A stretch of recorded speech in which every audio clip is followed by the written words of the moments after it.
You mentioned Twitter before, and I want to circle back to that. You've started to take Twitter seriously, and you've started to I'm late start to tweeting. No, it's not about late yeah. early. It's not late early. It's you're starting to take Twitter seriously. I'm starting to see you put out your story, and it fascinates me and it inspires me. So talk to me about why you decided to make that decision to be out there on Twitter. I think Chris inspired a lot of it. He, the certain people he was following and the quality of content they were putting out. And to be honest, I think I know I did. I false started a little bit because I started to I didn't realize that when somebody goes on a Twitter rant, right? Like a Twitter thread, you look Kevin Lee, somebody you connected me with, that's really thoughtful, right?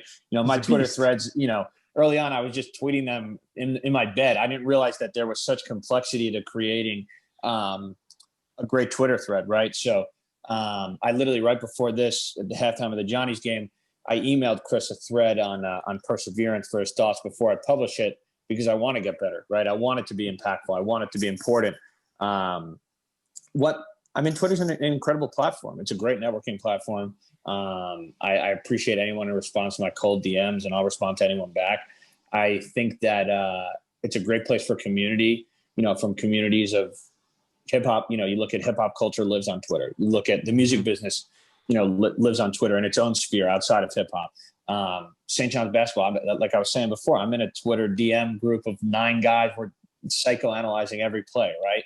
So what's inspired me? I guess seeing really smart people tweet really smart shit. I got to step my game up. And the only way to do it is to try, right?